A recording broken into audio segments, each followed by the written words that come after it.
Boa tarde a todos.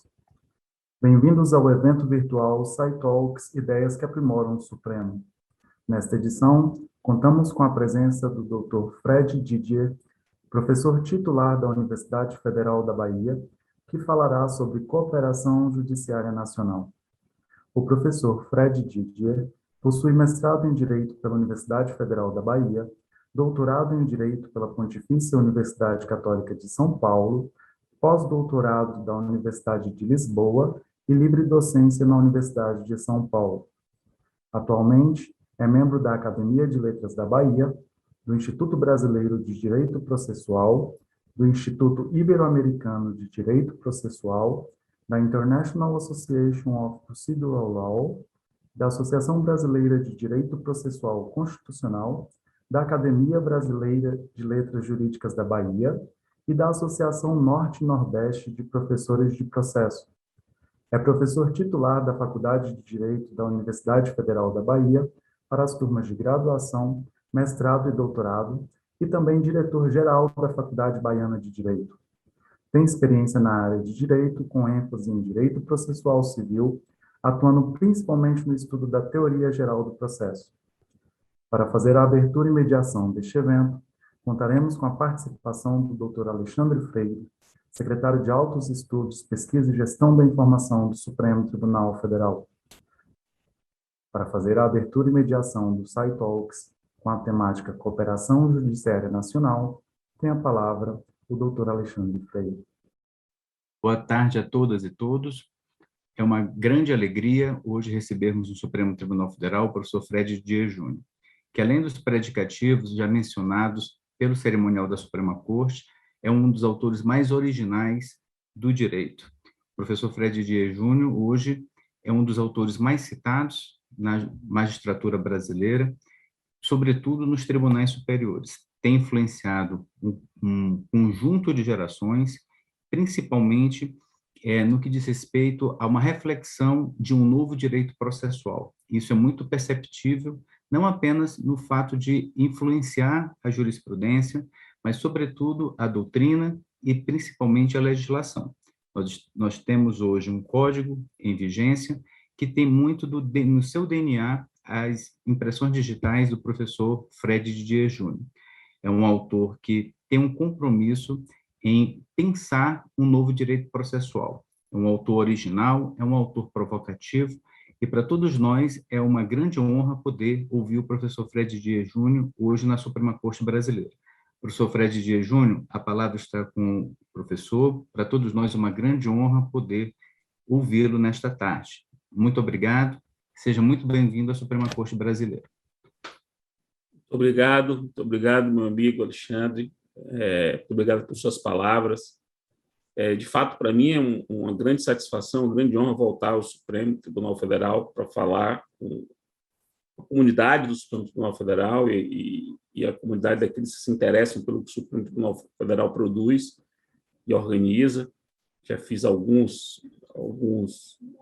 tive algumas conversas com vocês. Há mais ou menos umas 3 semanas eu tive um outro evento, um outro setor do Supremo para discutir um outro tema, e eu sempre estou à disposição, Ainda mais, mandar um abraço para o presidente Fux, que é da nossa comunidade, né? Não é deixar de gostei dessa sua expressão, é da comunidade dos processualistas, então, mandar um abraço para ele, agradecer pelo convite que veio formalmente dele, é sempre uma satisfação grande. E para falar desse assunto, cooperação judiciária nacional, você sabe bem disso, é um tema que tem despertado a minha atenção nos últimos anos. Eu tenho me dedicado muito a ele. E a ponto de ter sido convidado pelo Conselho Nacional de Justiça para, na qualidade de advogado, fazer parte da Rede Nacional de Cooperação Judiciária e ajudar na reflexão do tema no âmbito do CNJ, como ajudamos, inclusive, com a elaboração da Resolução 350, que saiu em 2020, que a gente vai ver aqui daqui a pouco, um dos 2 marcos normativos regulatórios fundamentais desse assunto. Quem quer compreender cooperação judiciária nacional, evidentemente vai ver o CPC, mas fundamentalmente vai ter de ler a resolução 350 do CNJ, resolução de 2020. E é interessante, Alexandre, que eu escrevi um livro sobre o assunto, fruto dessas minhas reflexões. O livro é exatamente esse nome, Cooperação Judiciária Nacional, está na segunda edição, publicado pela editora Juspódio. E é interessante você ver que você falou que eu tenho uma obra grande, uma obra que é citada, uma obra que é referida. Isso, de fato, existe. Tem um curso, meu curso tem 5 volumes. Você veja, é uma obra grande, uma obra extensa, uma obra que fala sobre muitos assuntos. Você também disse que eu participei da elaboração do código, realmente participei, fiquei lá 3 anos e meio, mergulhado naquele negócio. Então, eu me considero um exemplo de alguém que escreveu sobre muita coisa de processo, enfim, de jurisdição à execução, e mergulhei no CPC. Então, por que eu estou falando de mim? Porque, vejam bem, essa pessoa, eu, com a obra vasta de processo, obra sistemática de processo, ficou 4 anos no CPC, quando saiu o CPC, eu não sabia o que dizer sobre cooperação judiciária. Então, veja o que significa isso. Eu, com todos esses predicativos, para usar um termo que você gosta, com todos esses predicativos, eu não sabia o que dizer, eu não tinha repertório para tratar do assunto. Então, eu fico imaginando, se eu, com esses predicativos, não tinha repertório para tratar do assunto, eu fico imaginando o que significava esse assunto para a generalidade das pessoas. E aí eu percebi que esse assunto, perceba, que tinha um capítulo no CPC, tem um capítulo no CPC para ele era um não assunto. Ele era um não assunto. Não era um assunto, não era um tema, ninguém parava para pensar sobre o assunto, ninguém refletia sobre o assunto. Então, para mim, foi um choque quando eu, tendo que atualizar meu livro, eu não sabia o que dizer e não falei nada sobre o tema, eu fiquei em silêncio. Eu fiz um obsequioso silêncio por alguns anos. Me perguntavam sobre o tema, eu falei, eu não tenho o que dizer, estou aprendendo, estou refletindo. Até que, por volta de 2018, eu comecei a ter as minhas ideias, eu comecei a ter alguma reflexão e comecei a sistematizar as ideias que redundaram nesse livro que eu publiquei em 2020, cuja segunda edição é de 2021. E talvez seja por isso que você tenha me chamado. Você deve ter visto o que eu escrevi, deve ter visto a proposta de sistematização que eu fiz, e o tema explodiu.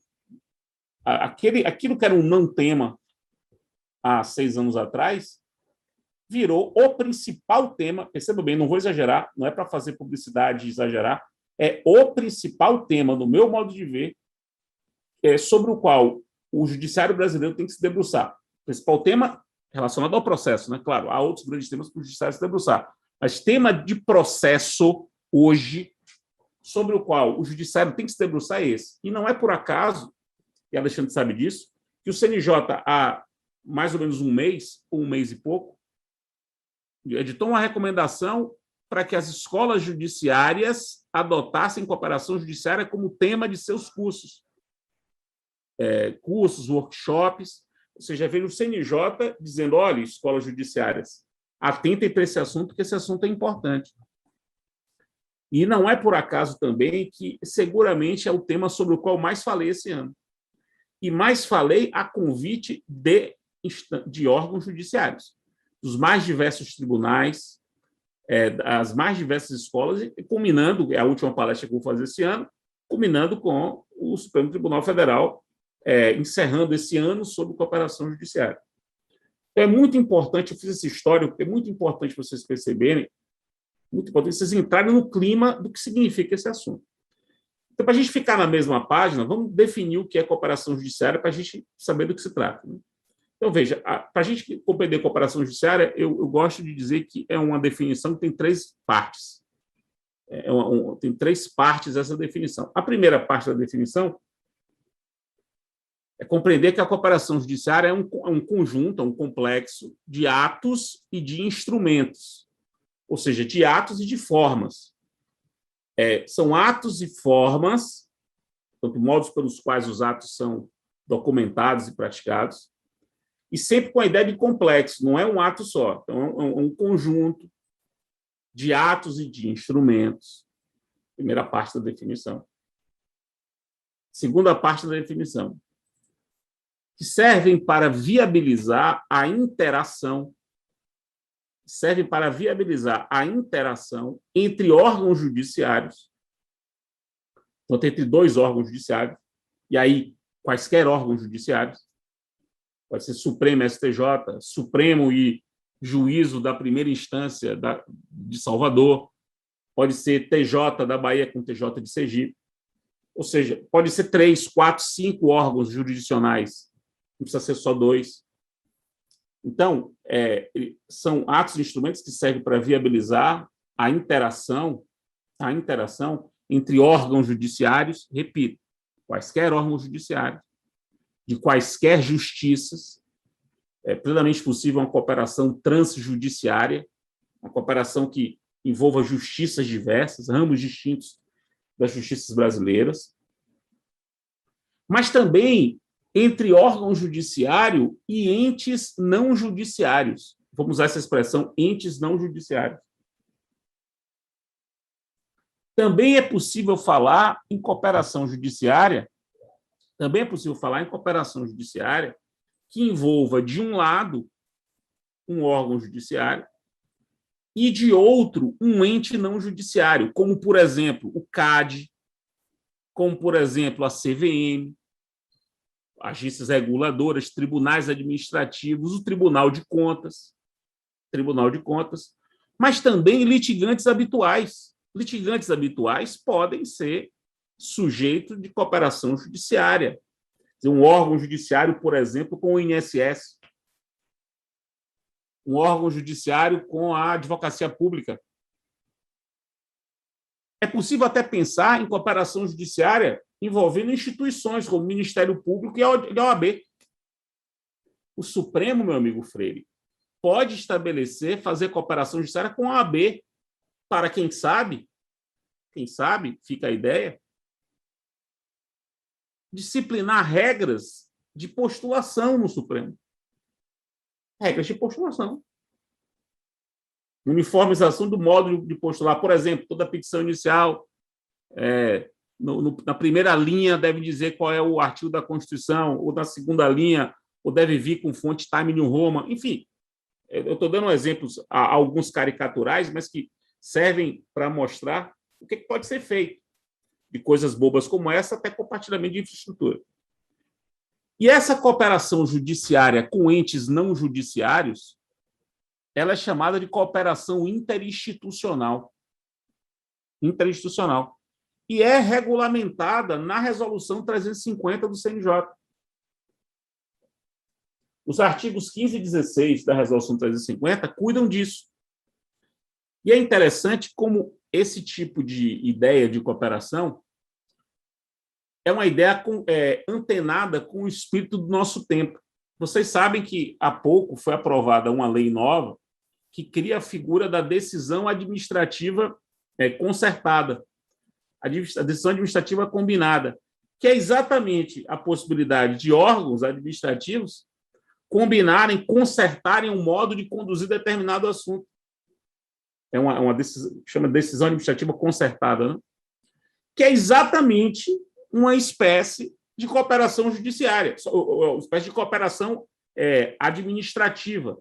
Só que, quando envolve o judiciário, ela é disciplinada como cooperação judiciária. Quer dizer, você conectar órgãos, ou dois órgãos judiciários, dois entes, né? Dois órgãos judiciários, ou um órgão judiciário e um ente não judiciário, para viabilizar o andamento das coisas. E aí a gente chega a terceira parte da definição. Conjunto de atos e instrumentos para viabilizar a interação entre órgãos judiciários ou entre um órgão judiciário e um ente não judiciário. Com que propósito? Aí vem a terceira parte. Com que propósito? Para quê? Interação com que propósito? E aí vem a interação que se viabiliza por esse conjunto de instrumentos e atos, é uma interação que visa a duas coisas. Visa duas coisas. Primeiro, ela pode visar uma cooperação administrativa. Uma cooperação, por exemplo, de infraestrutura, de compartilhamento de informações. Então, imagine que quando o judiciário faz um convênio com a prefeitura de uma cidade para usar o prédio da prefeitura como cartório, como vara, isso é uma cooperação judiciária de infraestrutura entre o judiciário e o município. Isso é uma forma de cooperação. Como quando o Supremo e o STJ consertam no sentido de organizar o modo de como é que vão gerir o diálogo entre recurso especial e recurso extraordinário, que é um problema prático que a gente tem. Perceba que é um tipo de cooperação com uma pegada administrativa, uma pegada de criação de uma infraestrutura, ainda ser uma infraestrutura tecnológica, para o melhor exercício da função jurisdicional. Só que, além da cooperação com uma função administrativa, com a função de infraestrutura, que é muito importante, e há algumas resoluções do CNJ que disciplinam isso, existe a cooperação judiciária propriamente processual, que é a cooperação que se refere a processos existentes, processos pendentes, com o propósito de ou conduzir determinados processos ou julgá-los. A cooperação com finalidade processual, que alguns chamam de cooperação judiciária processual, ao lado da cooperação judiciária administrativa, há quem faça essa distinção, essa divisão, uma cooperação judiciária com função administrativa, uma cooperação judiciária com função processual.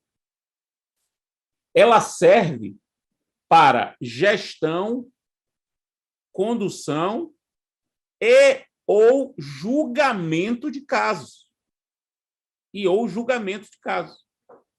Isso é muito importante. Eu vou dar um exemplo bobo, é real. Um exemplo, não é um exemplo de laboratório, é um exemplo real. Mas ele é singelo e, por isso, muito bom. Muito bom.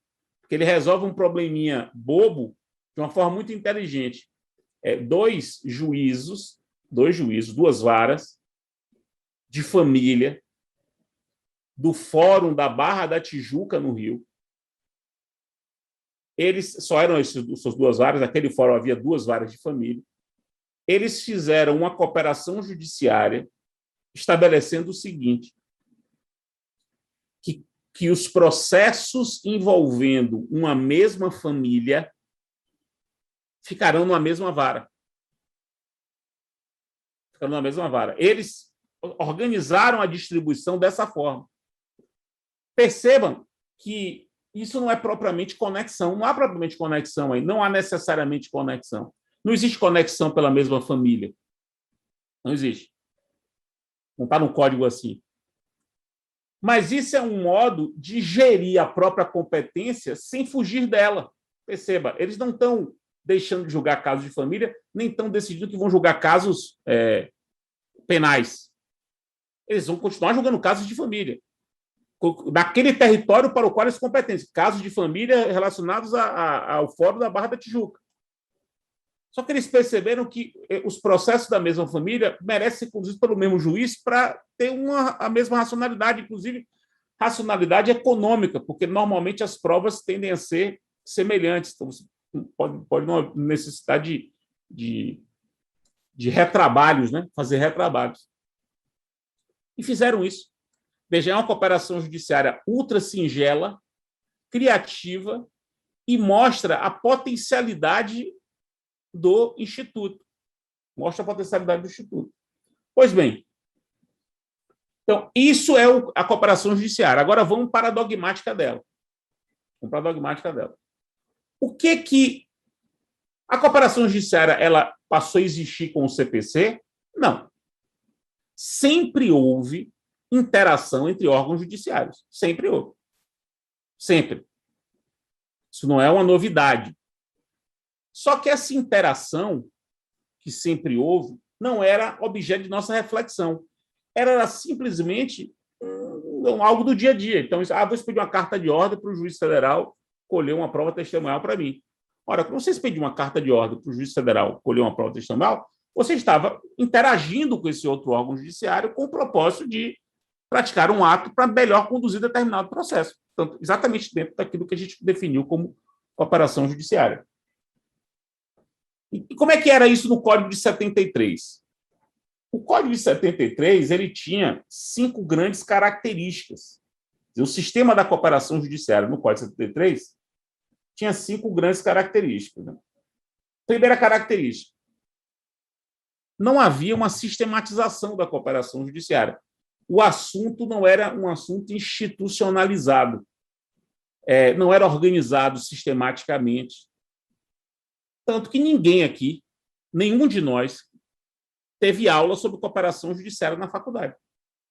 Todo mundo aqui teve aula de agravo de instrumento na faculdade, mas não teve aula de cooperação judiciária. Por quê? Porque isso não era um assunto. É possível que você tivesse aula sobre carta de precatória. É possível que algum professor tenha dado aula sobre carta precatória, mas não dava aula sobre carta precatória num contexto de um sistema de cooperação judiciária. Você dava aula de carta precatória num contexto de atos processuais. Eu me lembro bem como eu aprendi. Atos processuais. Aí tinha atos de comunicação, aí citação, intimação, e falava das cartas. Então, a primeira característica do sistema no Código 73 era essa, a ausência absoluta de sistematização do assunto. A segunda característica do Código 73 diz respeito aos instrumentos de cooperação. E os instrumentos de cooperação eram apenas 2. Ou você cooperava por carta precatória ou cooperava por carta de ordem. Isso falando da cooperação nacional, né? Cooperação nacional, que é o objeto aqui da nossa reflexão. Então, ou é por carta de ordem ou é por carta precatória. Então, você só visualizava cooperação judiciária por meio de instrumentos medievais. São instrumentos medievais. Isso não quer dizer que sejam ruins, porque medieval não é um adjetivo de qualidade, é um adjetivo de tempo, assim, de momento histórico. Tem coisas medievais ótimas, como o devido processo legal, como o garfo. Ambas criações medievais ótimas. Mas a carta precatória é daquele tempo. Solene, burocrática. Né? Eu me lembro o pavor que eu tinha quando comecei a advogar, quando se falava em carta precatória. Ou expedir, ou para fazer cumprir, era sempre um problema. Sempre um problema. Pois bem, então essa é uma questão. Você só tinha 2 instrumentos, e eram instrumentos típicos. A terceira característica é que você só tinha 2 modelos de cooperação. A cooperação por solicitação, quer dizer, um órgão judiciário solicita ao outro uma ajuda. Então, é o caso da carta precatória, né? A cooperação por solicitação, ela se viabilizava por meio da carta precatória. E a cooperação por delegação, que é aquela em que um tribunal delegava, impunha, portanto, um determinado ato a um juízo que lhe era inferior, que lhe fosse inferior. E a cooperação por delegação, ela era viabilizada pela carta de ordem. Então, você tinha 2 instrumentos típicos para 2 modelos de cooperação. Uma quarta característica da cooperação judiciária no Código 73, que é o modo como a gente pensava a cooperação judiciária, é que a cooperação judiciária ela servia para 3 coisas. Ou para atos de comunicação, ou para atos de instrução, ou para atos de execução. Tanto que todo mundo aqui já deve ter visto uma carta precatória citatória, uma carta precatória instrutória, uma carta precatória de execução. Faça uma penhora, faça um asta pública. Porque era para isso que servia. Então, a interação era uma interação para quê? Cite para mim essa pessoa aí, colha esse testemunho para mim aí, faça uma penhora para mim. É uma interação para isso, para esses atos. E, finalmente, chegamos à quinta característica do sistema de cooperação do Código passado, que é a seguinte: a cooperação só era judiciária em sentido estrito. Não se cogitava a cooperação interinstitucional. Cooperação interinstitucional não era cogitada. Não era cogitada. Então, era entre dois juízos, e jamais entre um juízo e um ente não judiciário. Pois bem, vem o sistema organizado pelo Código de 2015 e muda completamente. Muda completamente. E há 6 grandes características do sistema atual. E vocês vão ver que essas 6 grandes características, vendo essas 6 grandes características, vocês vão perceber como as coisas mudaram.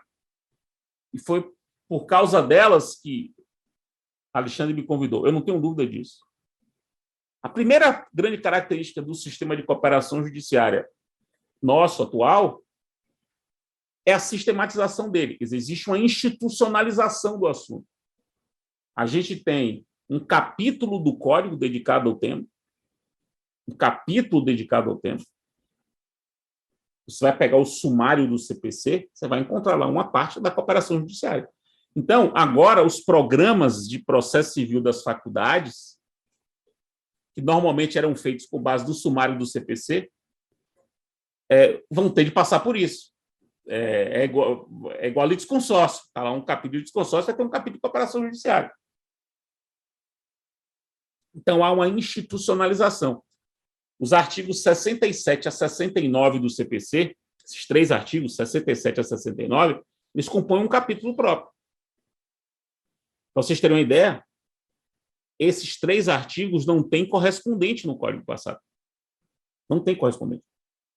Você pegar um código confrontado, o de 2015 com o de 73, um ao lado do outro, vocês vão perceber que, quando chega nessa parte, não tem nada no Código 73. São artigos sem correspondente. Então, a primeira grande característica. A segunda grande característica do sistema atual é a consagração expressa de um dever geral de cooperação judiciária. Isso é também uma novidade absurda. O artigo 67 do CPC, ele estabelece claramente que há um dever geral de todos os órgãos judiciários e de seus servidores, de todas as instâncias, o que inclui o Supremo Tribunal Federal, de cooperar reciprocamente para o aperfeiçoamento do exercício da função jurisdicional. E aí surge uma mudança paradigmática, porque a gente deixa de conceber, até do ponto de vista intuitivo, a gente pensa em cooperação como algo facultativo. Coopera quem quer, ajuda quem quer. A palavra cooperação leva a gente a pensar assim. Só que a cooperação judiciária para o CPC não é uma opção, não é uma faculdade, é um dever geral, previsto no artigo 67, que é um artigo de difícil compreensão dogmática, porque a dúvida vai ser o seguinte: sim, se não cumprir esse dever, acontece o quê? Será que os órgãos judiciários têm o mesmo dever, na mesma intensidade para a mesma coisa? Eu, particularmente, acho que não.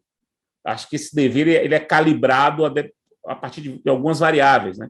Ele é calibrado pelo modo de cooperação, pelo o ato da cooperação, pelo sujeito da cooperação. Você pode calibrá-lo, não é zerá-lo, mas é calibrar a intensidade, né? Inclusive, tem um aluno, um orientando meu de doutorado, que está assistindo esse evento aqui. Alexandre disse que eu podia convidar algumas pessoas, e eu convidei. Ele está aqui na... Quer dizer, eu acho que está, né? Eu acho que está, né? Doutorando, cumprir as determinações do seu orientador, mas ele me disse que estaria, que é Murilo Avelino, que é procurador da Fazenda Nacional, e a tese de doutorado dele vai ser sobre o artigo 67. Quer dizer, é uma tese que vai debulhar o conteúdo dogmático desse dever geral de cooperação judiciária com proposta de calibragem ou de calibrações, né? A depender de algumas variáveis, como essas que eu mencionei, o tipo de ato, o modelo de cooperação, o sujeito que está cooperando. A terceira grande característica desse sistema atual é que, muito diferentemente do que ocorria com o Código 73, os instrumentos de cooperação hoje são abertos, são flexíveis, são atípicos. A cooperação pode ser instrumentalizada de qualquer forma. Por e-mail, por Zoom, por WhatsApp. Eu posso viabilizar, instrumentalizar a cooperação judiciária de qualquer maneira. A forma é livre. Isso é revolucionário. Porque isso significa, basicamente, eu vou dizer uma coisa aqui, se eu consigo convencer o Supremo disso, eu estou bem. Já convenci muita gente, mas não todos. Inclusive um amigo nosso comum que não se convence disso. Não se convence, eu acho que um pouco da boca para fora. Eu acho que ele até tem um pouco de vergonha de falar o contrário disso publicamente. Que é o seguinte, não há mais nenhuma justificativa para carta precatória e carta de ordem no Brasil. Não há. Não há. Não há nada que justifique.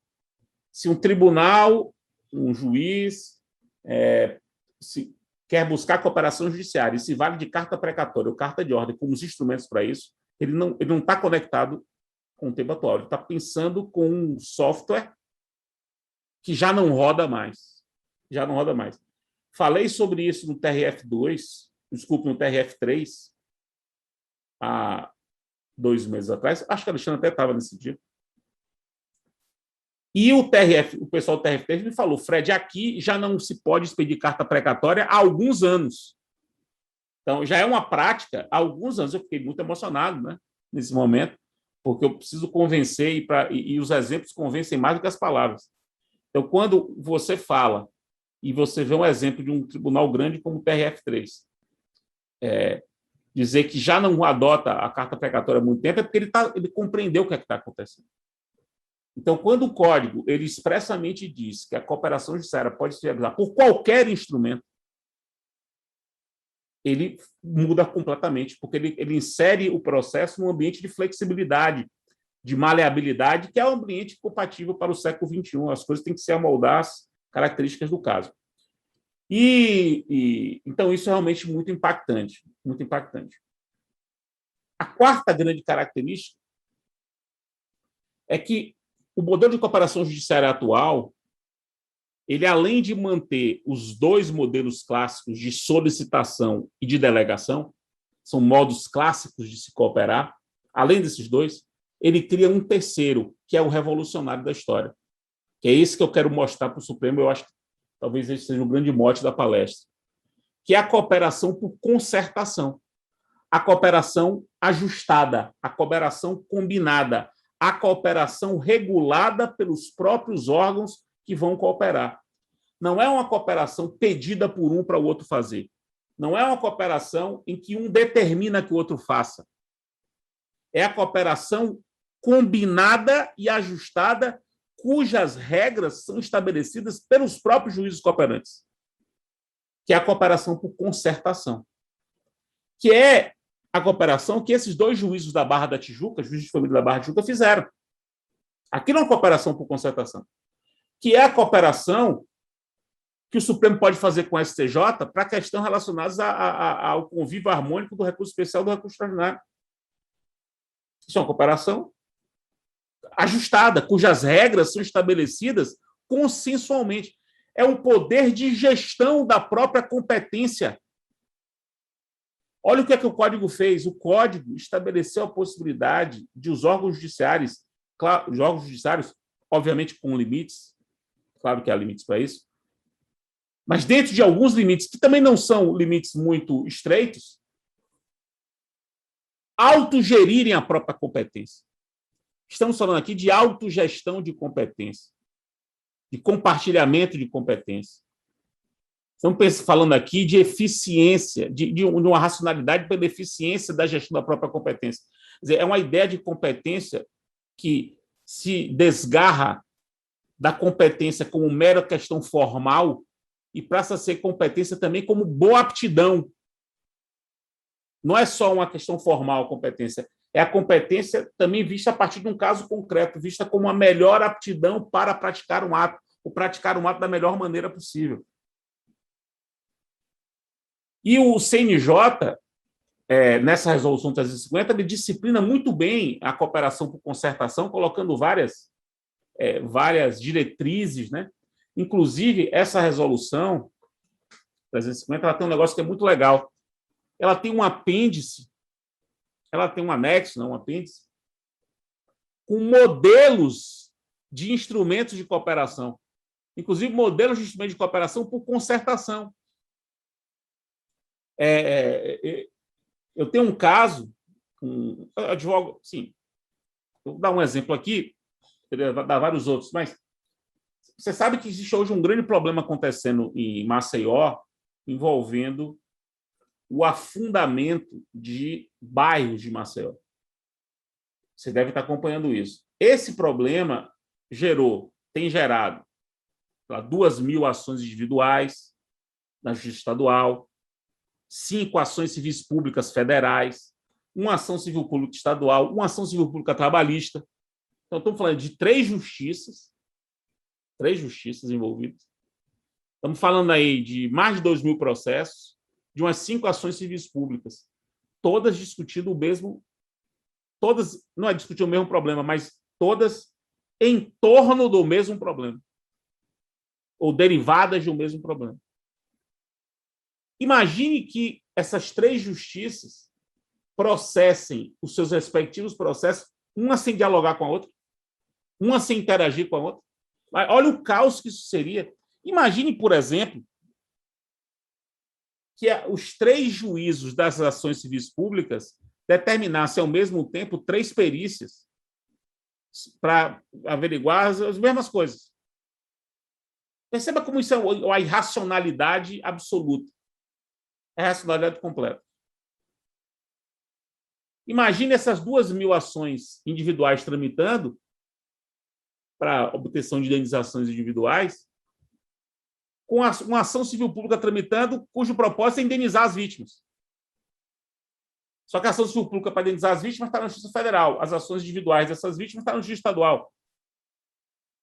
Será que a Justiça Estadual e a Justiça Federal não podem consertar no sentido de organizar o modo como tudo isso será gerido para evitar retrabalhos, evitar processamentos ao mesmo tempo de 2.000 processos, inutilmente, desnecessariamente? Estou dando um exemplo real que está acontecendo agora no Brasil. Falando sobre esse assunto com os juízes do trabalho lá de Sergipe, eles me trouxeram o seguinte caso. Esse Fred, há um tempo atrás, uma grande empresa aqui fez uma barbeiragem trabalhista que gerou 400 reclamações trabalhistas. E nessas 400 reclamações trabalhistas, havia um sujeito, que era uma testemunha, que depunha nas 400 ações. Ele tinha sido arrolado para depor como testemunha nas 400 ações. Aí, eles me perguntaram, Fred, a gente podia combinar aqui, nós 8 juízes do trabalho aqui, podíamos combinar de ouvi-los todos, ouvir aquela mesma pessoa uma vez só? Claro. É isso. O que é que se faz? Se faz uma concertação. Percebe-se que há um mesmo testemunho que vai falar sobre os mesmos fatos em 400 processos e marca-se um depoimento único. Inclusive, convocando as partes, faz um auditório, coloca o juiz e vai ouvir a mesma uma vez só. Pega a ata desse testemunho e joga dos processos todos e vamos para frente. Imagine que isso tudo pode ser agora construído consensualmente. Esse novo modelo de cooperação, que é a cooperação por concertação, que é a cooperação que está antenada com o que está acontecendo no direito como um todo. Repito, vejam agora a decisão administrativa concertada, que acabou de ser aprovada. Ontem, inclusive, teve um belo evento na UERJ sobre o assunto. É um tipo de percepção da administração, inclusive judiciária, no século XXI, que é uma administração mais flexível, mais móvel, com um tipo de percepção de legalidade diferente. Não é uma legalidade como literalidade, é uma legalidade que trabalha em margens mais fluidas, com segurança, com eficiência, que é a margem. Todas as normas recentes de direito público trabalham a partir dessa premissa, todas, 100% delas. Pense na Lei de Novas Licitações e Contratos, pense na na nova LINDB de 2018, que basicamente é uma lei que se vale desse tipo de metodologia de racionalidade jurídica de direito público, que é totalmente aplicada ao processo e à administração judiciária, que é um tema sobre o qual nós, processualistas, devemos nos debruçar. Inclusive, fazendo aqui dando um spoiler, não tinha lhe falado isso, mas guardei para lhe falar agora, para lhe pegar de surpresa, mas em janeiro está saindo um livro meu, que é fruto desses anos também de reflexão, que é o Conselho Nacional de Justiça e o Direito Processual no Brasil. É uma reflexão séria, assim, e profunda, na medida do possível profunda, sobre qual é o papel do CNJ no direito processual, como agente do direito processual. Não é o CNJ como órgão correcional, não. É o CNJ como um agente do sistema de justiça. E você vai perceber, meu amigo Freire, como nós temos a importância de a gente se debruçar sobre a administração judiciária. Se a gente é processualista, não é só saber qual é o prazo da apelação. Não é só saber qual é o prazo da apelação. Não é só saber que repercussão geral é requisito de admissibilidade de um recurso extraordinário. Não é isso só. É pensar o próprio sistema de justiça e a administração judiciária. A cooperação judiciária tem a ver com isso. E aí chega a quinta característica. A quinta característica, que eu já mencionei aqui, hoje o nosso sistema é um sistema que permite a cooperação interinstitucional, coisa que o sistema passado não permitia. Então, isso também já muda bastante a coisa. Como eu disse, a cooperação interinstitucional foi regulamentada na Resolução 350 do CNJ, artigos 15 e 16. E a sexta e última característica do sistema atual é a seguinte: diz respeito aos atos de cooperação. A gente viu que no sistema passado os atos de cooperação eram de comunicação, de instrução e de execução. Agora, mas não apenas isso. Nós temos cooperação para isso, claro, mas também para infraestrutura, como eu mencionei, e também para a prática de atos decisórios. É possível falar de cooperação para a prática de atos decisórios. Não é por acaso que o CPC fala que uma das possibilidades de cooperação é a centralização de processos repetitivos. Não é por acaso. Então, as possibilidades disso são imensas. Inclusive, uma doutoranda minha, que me disse que estaria aqui presente, eu estou com 2 doutorandos engatilhados para escrever sobre cooperação, né? Para desenvolver mais. Então, Murilo vai tratar do 67, o dever geral de cooperação, e a América, que está aqui assistindo, que é professora em Sergipe, doutoranda lá na UFBA, ela vai escrever sobre a centralização dos processos repetitivos. E veja que a centralização é uma prática cooperativa que nasceu sem lei. Ela nasceu da intuição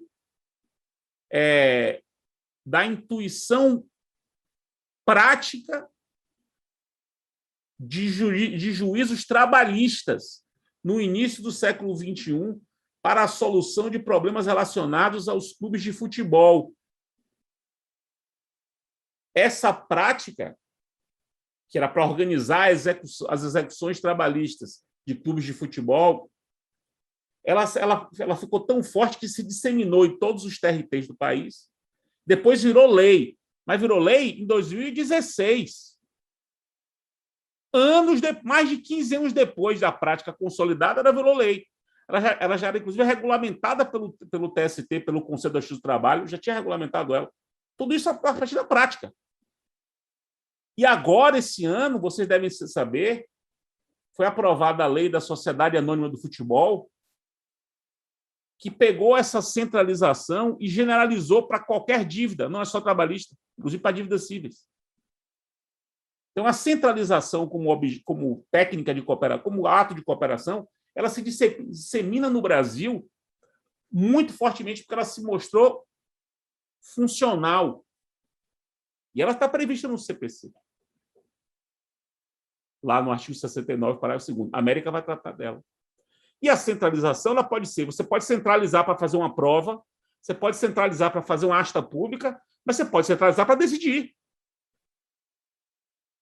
Você pode centralizar para decidir.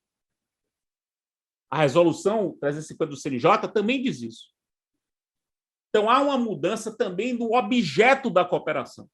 Então, você muda os instrumentos da cooperação, que podem ser atípicos, você cria uma modalidade de cooperação nova, que é a cooperação por concertação, você expande o objeto da cooperação, que agora pode ser qualquer um, pode ser para a prática de qualquer ato. A lei é muito clara, a cooperação pode ser para a prática de qualquer ato, qualquer ato. E essa locução foi repetida na resolução 350 do CNJ. Então, o sistema é esse, bem diferente, que exige da gente boa vontade, criatividade, né? Para usar essa infraestrutura normativa ao favor da melhor justiça, né? da melhor prestação do nosso serviço. Está aí à nossa disposição. Essa regulamentação, dentre outras razões, é que faz o CPC brasileiro ser um CPC de excelência. É realmente uma lei. Eu conversava sobre isso com o Mitidiero, Freire, há uns 2 meses atrás. Mitidiero também participou muito da elaboração do código. Comentava, Mitidiero, a minha impressão, 5 anos e meio depois da vigência, né, do código, é que o código é melhor do que eu imaginava, do que eu supunha que ele fosse em 2015. Porque você consegue encontrar respostas para problemas que nem a gente pensava lá atrás. Problemas, mas as respostas, porque o código é um código flexível, né? É um código que permite que ele se adapte às necessidades do tempo. A cooperação judiciária, a nossa regulamentação é um desses atributos. Era isso que eu queria apresentar, meu caro, observando o tempo que você disse que me caberia. Acho que apresentei bem a ideia. Aqui, o meu livro é esse aqui, peguei aqui para mostrar para vocês, ó. Cooperação Judiciária Nacional, esboço de uma teoria para o direito brasileiro, publicado pela editora Juspódio. Eu gosto bastante desse livro. E vai fazer par com esse meu livro do CNJ, que vai sair em janeiro, CNJ e o Direito Processual.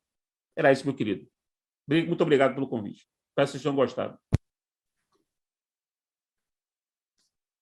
Queria te agradecer mais uma vez a sua excelente exposição. Eu não esperava nada diferente.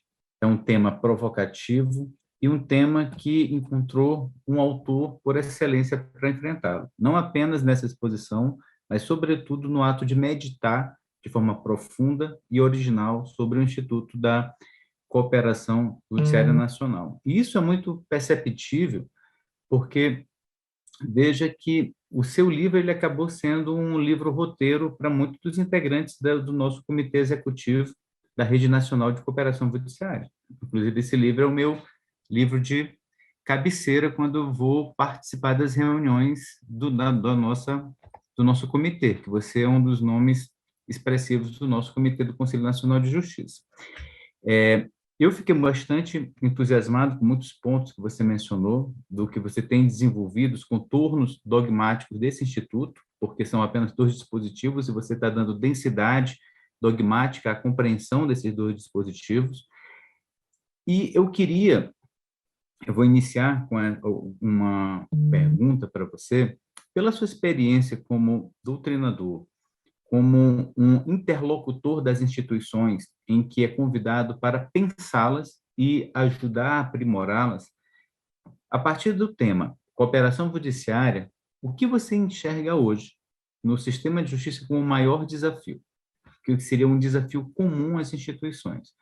Não vamos setorizar, por exemplo, nos tribunais superiores ou na Justiça Especializada do Trabalho ou na Justiça Federal. Mas como é que você vê, como um jurista e como um pensador desse instituto, o maior desafio para a sua universalização, no sentido das instituições pensarem o instituto e implementarem como boas práticas judiciárias? Sem dúvida, o maior desafio é você convencer alguém que já trabalha de um jeito há anos a mudar o modo de trabalhar. Para mim, eu falo isso pelas reuniões da nossa rede. Toda vez que tem uma reunião da rede com os juízes do Brasil que participam, eu sinto isso. Quando eu digo para o juiz, a gente diz assim, rapaz, para que você vai pedir uma carta precatória? O cara, pô, mas eu tenho tudo certo aqui, pô, já sei, tenho todos os modelos, pontuo para minha promoção, tem lá um item no formulário de promoção, tem lá, carta precatória expedida, carta precatória cumprida. Está lá no formulário, eu preencho, eu ganho um ponto com isso.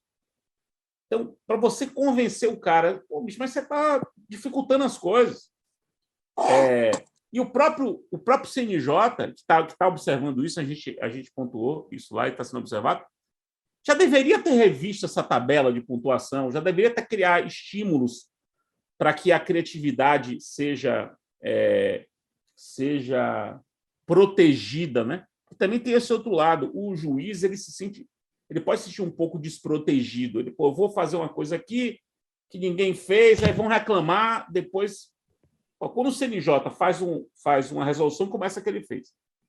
O CNJ acabou de aprovar uma resolução expressa, acho que é a 421, salvo engano, recente, que regulamenta a cooperação entre judiciário e câmaras arbitrais.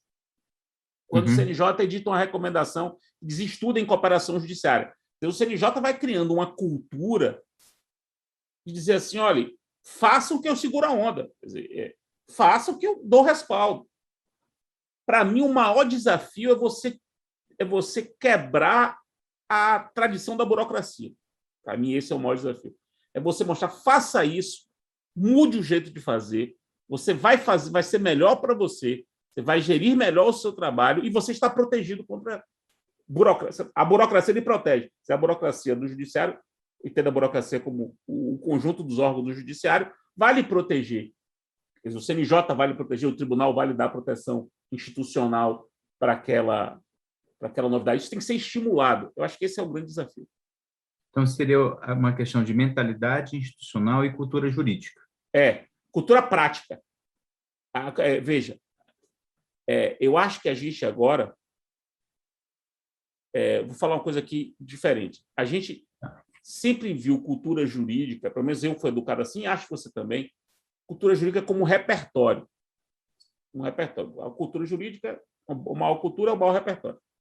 A gente tem que pensar também na cultura jurídica da intuição prática, ou seja, as boas práticas. Às vezes, uma boa prática, ela nasce de uma intuição e ela funciona, e ela está de acordo com as normas, ela não ofende norma fundamental nenhuma, não ofende direitos processuais, mas ela é uma coisa nova, ela é uma inovação.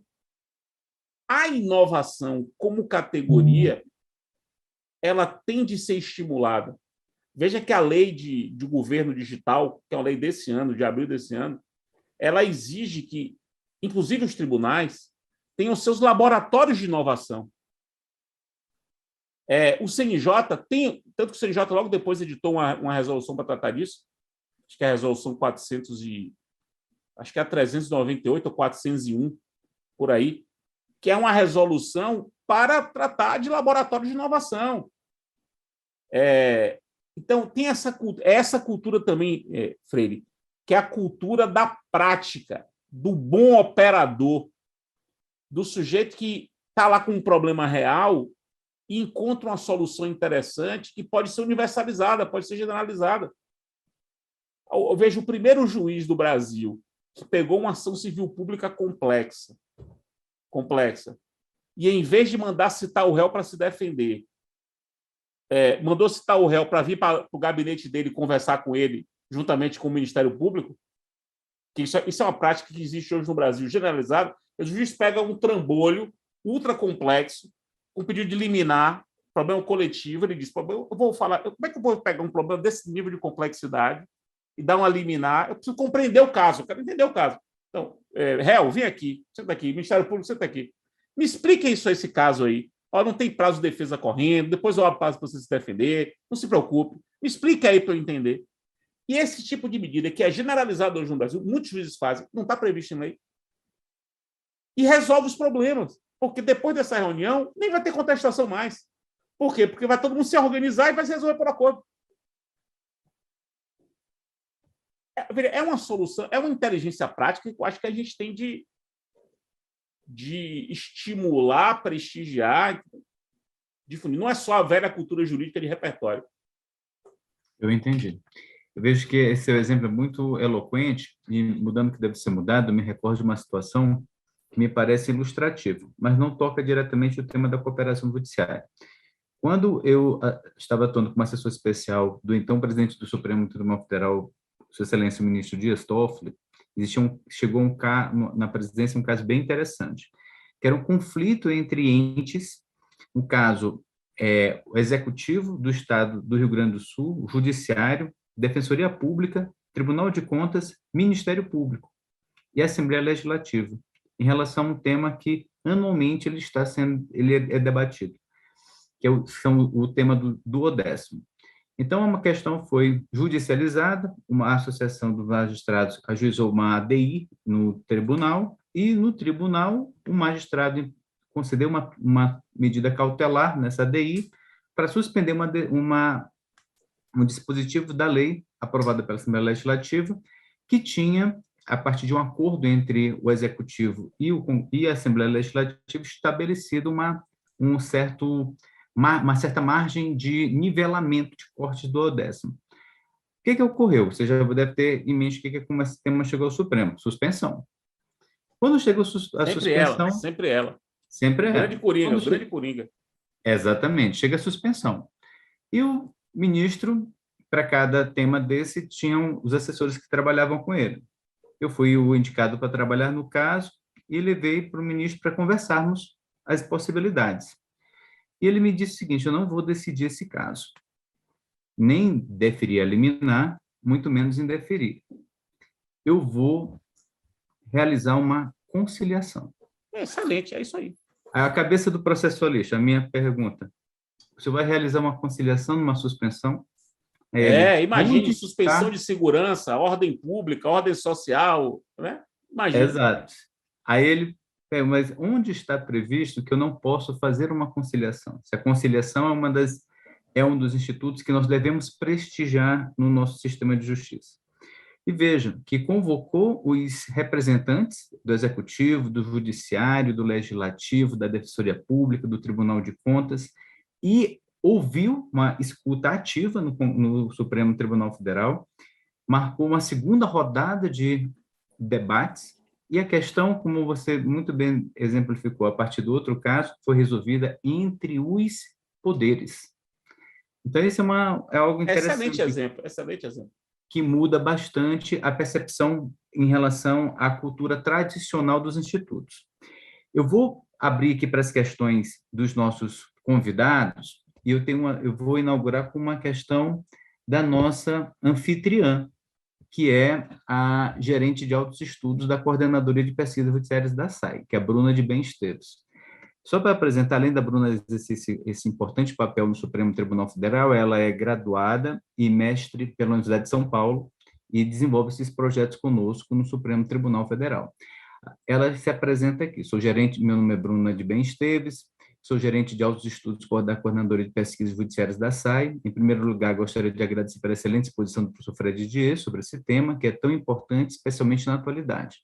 Tem o seguinte questionamento: como o professor considera que o uso cada vez mais frequente da tecnologia pode impactar a cooperação judiciária? Primeiro que vai facilitar a própria cooperação, né? O próprio diálogo, né? A interação. A tecnologia vai ser um suporte para facilitar a instrumentalização da cooperação. Então, esse é um ponto fundamental e reforça aquilo que eu disse, e que não faz mais sentido a gente pedir uma carta precatória se a gente pode fazer um Zoom como esse, gravar o Zoom. Porque, veja, o fato de você poder fazer por qualquer instrumento não significa que você não tem de documentar. A cooperação judiciária tem que ser documentada, mas pode ser por qualquer instrumento. E a segunda coisa é que a tecnologia ela pode ser o próprio objeto da cooperação. Então, com esses laboratórios de inovação, de cada tribunal, pode ser que os laboratórios criem sistemas interessantes que podem ser compartilhados. E aí você tem uma cooperação para o compartilhamento do próprio sistema tecnológico desenvolvido. Então, então eu vejo esses dois usos, né? A tecnologia também aqui ajudando bastante a desenvolver esse instituto. Professor, uma pergunta que eu queria lhe fazer. Na penúltima reunião do Comitê Executivo da Rede Nacional de Cooperação Judiciária, se discutiu a fraseologia da resolução. Um dos tópicos era se inovação poderia ser enquadrada no conceito de infraestrutura, não é? Por que eu estou colocando essa questão? Não pense que é uma questão menor. É porque quando eu pensei nesse debate em torno de inovação como categoria própria ou infraestrutura, em regra se pensa em infraestrutura predial, não é? De espaços, eu me recordei de uma importante iniciativa realizada entre o Supremo Tribunal Federal e o TRF da Terceira Região, da Primeira e da Segunda, que é o denominado Módulo de Jurisdição Extraordinária, o MJE. O que significa esse MJE? O MJE é uma plataforma comum entre o Supremo e os demais tribunais com a finalidade de permitir um fluxo mais racional, sem viscosidade, para utilizar uma categoria da mineração, sem viscosidade entre o segundo grau e o Supremo Tribunal Federal. Por quê? Se percebeu em estudos estatísticos do Supremo que 99% dos agravos em recurso extraordinário eram desprovidos, o que significa que havia apenas uma taxa de provimento de 1%, o que revelava o acerto da decisão de segundo grau. Não é? Mas existia também algumas questões que mereciam reflexão, aqueles temas relacionados às chamadas decisões complexas, o juízo de admissibilidade e o juízo de conformidade, que, em regra, havia equívocos. Se aplicava um padrão decisório de juízo de conformidade, tema de repercussão geral, mas, para robustecer, digamos assim, a decisão, se aplicava um tópico de enunciado obstativo, por exemplo, matéria de fato, ou então, um outro ponto, matéria infraconstitucional, ofensa reflexa à Constituição. Então, seria uma forma de se permitir um fluxo direto de processos, mas com uma inteligência artificial que permitisse se identificar no Supremo Tribunal Federal de forma imediata a existência de temas em que a Corte já tenha decidido que não há repercussão geral, ou que tenha decidido que não há e julgado ou decidido que há e julgado mérito para permitir um eventual juízo de retratação. Então, aqui, eu acredito que seja uma forma dos tribunais, os tribunais de segundo grau e o Supremo Tribunal Federal, estabelecerem uma cooperação para permitir uma maior eficiência no juízo de conformidade e de admissibilidade. É o que eu acho que o professor mencionou, um compartilhamento, por exemplo, de inteligência artificial, de experiências de machine learning. Seria mais ou menos isso? 100% isso. Você captou integralmente o que eu quis dizer. E vou com você, vai sair agora, em dezembro, um capítulo desse meu livro sobre CNJ e Direito Processual, que eu escrevi com o Leandro Fernandes, que é da Rede Nacional de Cooperação Judiciária, juiz do trabalho, lá no TRT da 6ª Região. Um capítulo dele virou livro, virou um artigo, que vai sair na revista de Ingo Sarlet, a Direitos Fundamentais de Justiça, que é um capítulo sobre inovação. Inovação como categoria de estudo de nós processualistas. Interessantíssimo. A inovação como uma categoria, que a gente faz algum tipo de sistematização do assunto, tal. Assim que publicar, eu vou lhe mandar. Vai ser no volume de dezembro. E acho plenamente possível e recomendável que, exatamente como um produto desses laboratórios que são obrigatórios por conta da lei do governo digital, esses laboratórios gerando inovações ou produtos inovadores, né, ou práticas inovadoras, porque não é só o produto, né? Também a prática. A gente tem que ver a inovação, não é só o sistema, o software, não é só isso. Existe a inovação da prática, o modo de fazer inovador que é desenvolvido. Isso, para nós, processualistas, para quem lidamos com a justiça, é muito importante. Nós temos de ver o modo de fazer como algo que pode ser criado, pode ser desenvolvido, um laboratório de como se faz de uma outra maneira. Isso pode ser compartilhado? Com certeza. Pode ser objeto de cooperação? Com certeza. Vou te dar um exemplo para suas aulas, de algo que me parece interessante.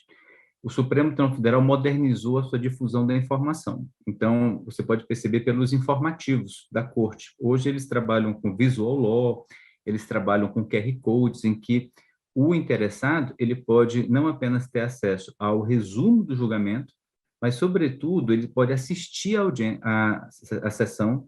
Se esse processo for antecedido de audiência pública, tem um QR Code que, com o celular, ele assiste à audiência pública. E se houve admissão de amicus curiae, ele tem acesso às peças. Além de outras inovações importantes, como fluxogramas que representam, por exemplo, a complexidade de um caso, de forma mais intuitiva. E o CNJ, ele entendeu por bem estabelecer conosco um termo de cooperação técnica. Com qual propósito? De facilitar a comunicação dos seus atos decisórios. Então, veja que aqui a gente não está falando do produto, no caso, a decisão, mas nós estamos falando da forma da comunicação da decisão. Poderia ser também uma forma de cooperação, ou isso tem uma outra dimensão? Porque faz parte, no meu modo de ver, da publicização do ato jurisdicional e, sobretudo, da cultura da informação judicial para a comunidade jurídica e para a sociedade. Como o professor vê isso? Totalmente possível, e a linha é essa. Freire, a linha é exatamente essa. Imagine, multiplique isso aí, nós temos 27 tribunais, 27 estados, não sei quantos, 80 e tantos tribunais tem no Brasil. Imagine que cada tribunal tenha o seu laboratório, reflita, produza, inove. Imagine se a gente começa a compartilhar isso. Isso é uma potência. Nós somos uma potência mundial de administração judiciária. Nós temos condição, a aptidão para ser vanguarda no mundo em boas práticas de administração judiciária. Nós temos o CNJ, no que o CNJ se transformou. A gente, fazendo esse livro, a gente foi ver o que as pessoas diziam sobre o CNJ em 2004, 2005, imaginava que seria, vai ser um órgão concorrencial. O CNJ se transformou em outra coisa.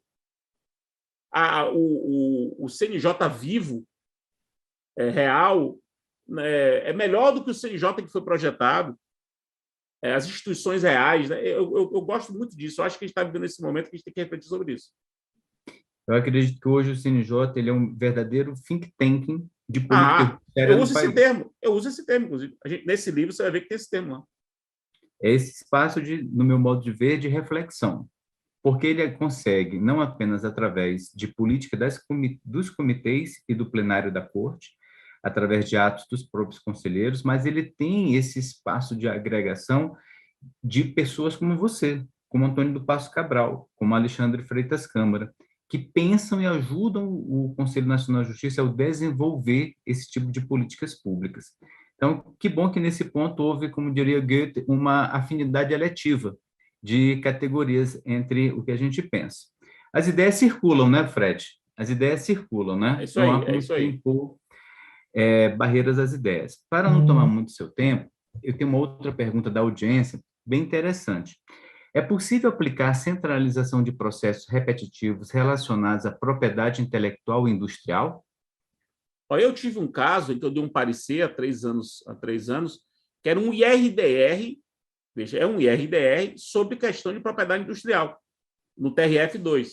Por que eu estou dando esse exemplo? Porque esse exemplo era um caso que tinha, sei lá, 40 processos discutindo a mesma patente. Então, ou seja, a repetição de discussão sobre propriedade industrial é algo que pode acontecer. E se a repetição pode acontecer, a centralização como técnica de gestão de processos repetitivos pode ser utilizada. Excelente. Antes de lhe passar a palavra, professor Fred, eu queria fazer, para dar as palavras finais, eu queria aqui registrar a presença de juízes instrutores do gabinete do ministro Gilmar Mendes, do gabinete do ministro Dias Toffoli, entre os quais eu queria destacar aqui a presença do meu querido amigo Lucas Faber, que foi meu colega na assessoria do ministro Marco Aurélio, hoje é juiz, auxiliar no gabinete do ministro Gilmar. Os seus orientandos todos estão aqui, então vão ganhar pontos. Murilo Avelino, meu querido amigo, está presente. a América também está presente, América Najaim, entre outros colegas, que Bruno também Coelho está fazem aí parte. também. Bruno Coelho está aí também. Bruno Coelho também é meu Bruno orientando. também está aqui conosco. Temos alunos da Universidade Federal do Maranhão, do programa de pós-graduação, Instituições do Sistema de Justiça, a Clairta Gonçalves está aqui também participando, colegas da Secretaria de Altos Estudos, a exemplo da Flávia Trigueiro, que é uma das responsáveis pela inovação de toda a comunicação do Supremo Tribunal Federal, principalmente nos projetos internacionais, professor Fred, que a Corte tem estabelecido, que são os Case Law Compilations e os Bullets que estão saindo agora. Então, é um produto revolucionário quando se pensa em difusão da informação no Supremo Tribunal Federal. Então, após esses registros, queria lhe passar a palavra para as suas considerações finais. Pô, meu caro, é isso. Eu queria agradecer o convite, fiquei muito honrado, dizer que eu sou sempre à disposição da SAI, do próprio Supremo, tudo que eu puder fazer para melhorar o Brasil naquilo que eu posso melhorar, né? É uma frase um pouco épica e um pouco retumbante, mas eu acho que a gente tem que pensar assim, tudo que eu puder ajudar o meu país a ficar um país melhor, se desenvolver, pode contar comigo. E o Supremo, enfim, eu sou fã do Supremo. Vocês devem imaginar que os últimos anos não têm sido fáceis para o Supremo. Isso, sobretudo, na opinião pública. As pessoas me perguntam, eu fui para um evento, fazer um comentário lateral, a um evento há uns 2 meses atrás, com pessoas que eu não conhecia, mas que me conheciam. 3 delas, você que é Fred, advogado, e o Supremo, Fred? 3. E o Supremo? E o Supremo? Para poder criticar. E eu dizendo, peraí, veja o que está acontecendo, né? Eu sou um fã do Supremo. Eu sou um fã do Supremo. E escrevi isso num artigo que saiu numa coletânea na Holanda, quando a gente fez um levantamento do Supremo na Covid, que o Brasil a tragédia brasileira teria sido muito maior, se não fosse a atuação do Supremo decisiva naqueles primeiros 6 meses de pandemia, inesquecíveis primeiros 6 meses de pandemia de 2020. Então, fica aqui minha saudação, minha homenagem pública, que é real, e isso aqui não é para adorar pílula. Se é real, já falei isso em vários lugares, e agora, já que o Supremo me chamou, falo isso publicamente para o Supremo. Queria lhe agradecer mais uma vez a sua participação.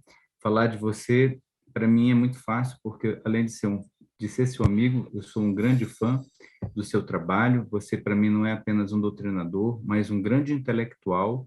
E o que você diz, eu observo com muita facilidade. Você é um dos intelectuais que pensa o Brasil, e pensa dentro da sua área de competência, que é o direito.